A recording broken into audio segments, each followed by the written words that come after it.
ওই যে 5ই আগস্ট যাদেরকে দেশে এই বাংলাদেশের মানুষ এই দেশ থেকে বিতাড়িত করে দিয়েছিল, এই এখন যারা অরাজকতা সৃষ্টি করতে চাইছে, খবর নিয়ে দেখেন ওই 5ই আগস্টে যারা বিতাড়িত তাদের সাথে এরা তলে তলে আবার খাতির শুরু করেছে।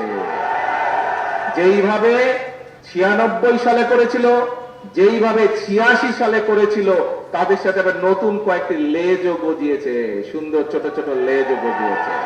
3-4 দিন আগে ঢাকায় একটি অত্যন্ত অন্যায়, অত্যন্ত দুঃখজনক একটি হৃদয় বিদারক একটি ঘটনা ঘটেছে। একটি ছোট্ট বাচ্চাকে কিভাবে হত্যা করা হয়েছে দেখেছেন।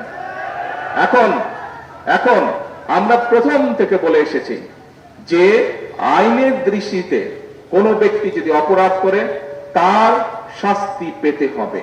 আইনের শাসন আমরা প্রতিষ্ঠিত করতে চাই। কিন্তু প্রিয় ভাই বোনেরা, আপনি যখন কোনো কাজ করেন, সেটি আপনার নিজের কাজ হোক, কৃষি কাজ হোক, সেটি যে কোনো কাজ হোক না কেন, সংসার কাজ হোক, একটা নিয়ম কারণ আছে না? যে কোনো কাজ করতে তো কাজের একটা নিয়ম কারণ আছে। এই নিয়ম কারণটাকে মেনে নিয়েই তো কাজটা করতে হয়, তাই নয় কি? আপনি যদি হাঁস পালেন, গরু পালেন, ছাগল পালেন, ধান চাষ করেন, সবজি শাকসবজি চাষ করেন, তারপরে তো নিয়ম আছে। কখন আপনি বীজ বুনবেন, কখন আপনি পানি দিবেন, কখন আপনি সার দিবেন, নিয়ম কারণ আছে না? ঠিক যে কোনো অন্যায়কারীর তাকে শাস্তি দিতে হলে, তাকে তার বিচার করতে হলে সরকারের কতগুলো নিয়ম কারণ আছে। এখন আমরা খেয়াল করেছি প্রিয় ভাই বোনেরা, গত কয়েকদিন ধরে কিছু সংখ্যক মানুষ, আপনারাও খেয়াল করেছেন, পত্রপত্রিকায় দেখেছেন, আপনারা রেডিও টিভিতে দেখেছেন, আপনারা কিছু সংখ্যক মানুষ একটা পরিস্থিতি তৈরি করার চেষ্টা করছে। রাস্তাঘাট বন্ধ করে দিচ্ছে, যানবাহন চলাচল বন্ধ করে দিচ্ছে, এখানে আগুন ধরাচ্ছে, ওখানে উত্তেজনা সৃষ্টি করছে। এই কাজগুলো যাতে তারা করে, তাহলে আপনারা কি মনে করেন, প্রথমে কি আইনের শাসনকে তারা বাধাগ্রস্ত করছে না? আইনকে আইনের মতন কি চলতে দিচ্ছে না। প্রিয় ভাই বোনেরা, আমরা খেয়াল করে দেখেছি যে এই যে অন্তর্বর্তীকালীন সরকার যখন ক্ষমতায় ছিল, এই 12 তারিখের নির্বাচনের আগে যে অন্তর্বর্তীকালীন সরকার ছিল, সেই সময় আমরা দেখেছি দেশে কয়েকটি দুঃখজনক এরকম অন্যায় ঘটেছে। সেই অন্যায় যখন ঘটেছে, আমি নিজে সেই সকল বাচ্চার মায়েদের সাথে কথা বলেছিলাম।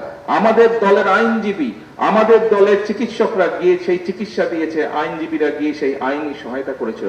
কিন্তু তখন আজকে যেই সকল ব্যক্তিরা হইচই করছে, রাস্তা অবরোধ করছে, বড় বড় কথা বলছে, সেদিন কিন্তু তাদেরকে আমরা মাঠে দেখিনি। সেদিন কিন্তু তাদেরকে আমরা দেখিনি যে তারা অবরোধ করেছে। তাহলে কি আমরা ধরে নেব আজকে যেহেতু জনগণকে 12 তারিখের নির্বাচনে বাংলাদেশের জনগণ যেহেতু বিএনপিকে ভোট দিয়ে সরকার গঠন করতে ক্ষমতা দিয়েছে, সেই জন্যই তাদের জ্বালা হচ্ছে, এবং এই জ্বালার কারণেই তারা এই সব কর্মকাণ্ড করছে, তাই তো আমরা ধরে নেব, তাই নয় কি? আপনারা চিন্তা করে দেখেন প্রিয় ভাই বোনেরা, যারা এই রকম পরিস্থিতি তৈরি করতে চেষ্টা করছে, তারা কিন্তু কৃষককে নিয়ে কোনো কথা বলে না। যারা একটা ঘোলাটে পরিস্থিতি তৈরি করতে চেষ্টা করছে, তারা দেশের মানুষের কর্মসংস্থান নিয়ে কোনো কথা বলে না।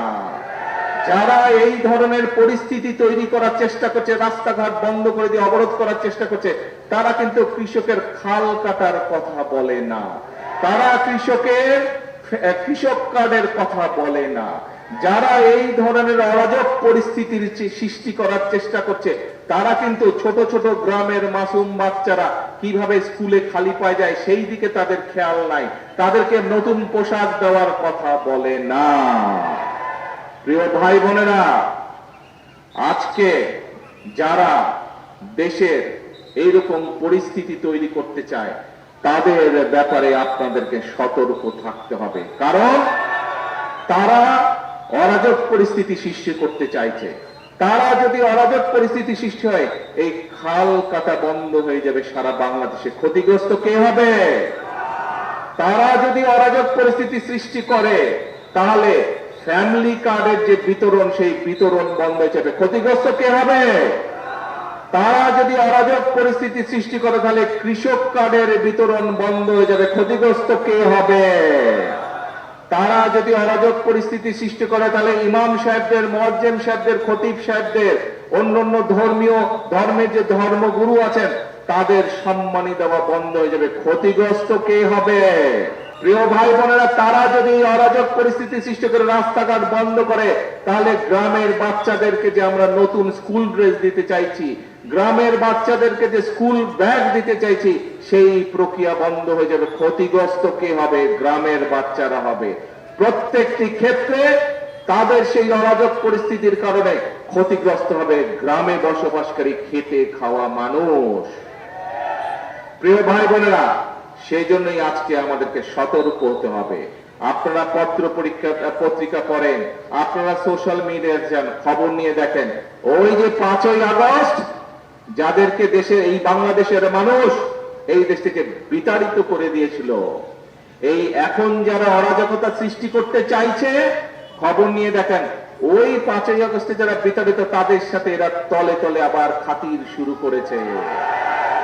যেইভাবে 96 সালে করেছিল, যেইভাবে 86 সালে করেছিল, তাদের সাথে আবার নতুন কয়েকটি লেজও গজিয়েছে, সুন্দর ছোট ছোট লেজও গজিয়েছে।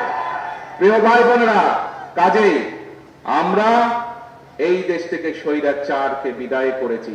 বাংলাদেশের জনগণ রাজপথে নেমে স্বৈরাচারকে বিদায় করেছে এই দেশ থেকে। যেই স্বৈরাচার বাংলাদেশের মানুষের ভোটের অধিকারকে কেড়ে নিয়েছিল, যেই স্বৈরাচার বাংলাদেশের মানুষের কথা বলার অধিকার কেড়ে নিয়েছিল, যেই স্বৈরাচার বাংলাদেশের খেটে খাওয়া মানুষ, গ্রামের বসবাসকারী মানুষের সকল প্রকার উন্নয়ন বলা যায় বন্ধ করে দিয়েছিল, সেই স্বৈরাচারকে এই বাংলাদেশের মানুষ, ছাত্র জনতা এক রাজপথে একত্রিত হয়ে তাদেরকে এই দেশ থেকে বের করে দিয়েছে।